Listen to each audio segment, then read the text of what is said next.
Viral at usap-usapan ngayon online ang ginawa ng isang Instagram user na kinilalang si Mary Joy Santiago matapos niyang ibahagi sa social media ang ginawang pag-convoy sa kanya ng isang HPG o Highway Patrol Group upang makaiwas sa matinding trapiko sa kalsada matapos umano itong i-hire ng kanyang asawa. Umaani ngayon ng sandamakmak ng mga reaksyon at komento ang viral Instagram story ni Mary Joy matapos maraming netizens ang nagsitaasan ng kilay dahil sa ginawang pag-convoy sa kanya ng HPG.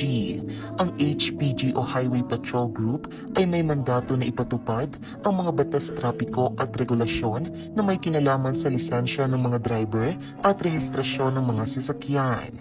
Ang mga tauhan ng HPG ay maaari ring mang-aresto ng mga lumalabag sa batas at kumpiskahin ng mga lisensya ng driver. Ang HPG ay isang organisasyong pinamamahalaan ng gobyerno na tumitiyak sa kaligtasan sa kalsada sa bansa.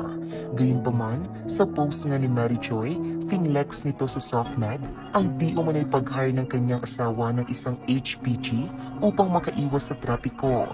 Pahayag nito, "How can I settle for less when my husband hired a HPG escort para lang hindi ako matraffic sa pupuntahan ko? Plus, have my own driver and car." Dahil dito, napaisip ng maraming netizens na pwede na palang i-hire ngayon ng HPG officer gaya ng isina-add ng netizen na si Mary Joy Santiago. Agad nga itong kinontra ng HPG at sinabing hindi pwedeng i-hire ang mga opisyales ng nasabing ahensya bilang road escorts, lalo na upang makaiwas lamang sa trapiko.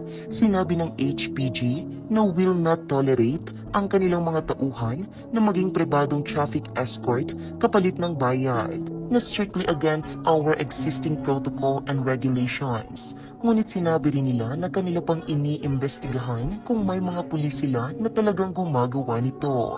Nang makausap naman ng HPG ang uploader ng nasabing larawan, sinabi nito na 2 linggo nang nakakalipas nang i-upload niya sa kanyang IG story ang picture. Iginiit rin niya na marami umanong nakagawa na ng pag-hire ng HPG, ngunit ang sa kanya lamang umano ang naging usapin matapos mag-viral ang kanyang IG story. Why is it big deal po? Hindi ho ba marami namang gumagawa niyan? Nagkataon lang na pinost ko on my IG story. Agad namang humakot ng mga negatibong komento ang ginawang ito ni Santiago. Against the law. Bawal ang HPG for hire, bawal ang private bodyguards from the uniformed service unless dumaan sa PNP Special Protection Service ang request. And para mag-grant ang uniformed bodyguard request, kailangang may high-level threat talaga sa tao. Bawal po yan, President, Vice President, Speaker of the House, Senate President. Yan lang po ang pwedeng magpa-police escort. Other than those na nabanggit ko po, ay bawal na. Kahit ikaw ang pinakamayamang tao sa buong Pilipinas, kung citizen ka lang, di ka pwedeng magkaroon ng police escort. So sweet naman ang husband mo.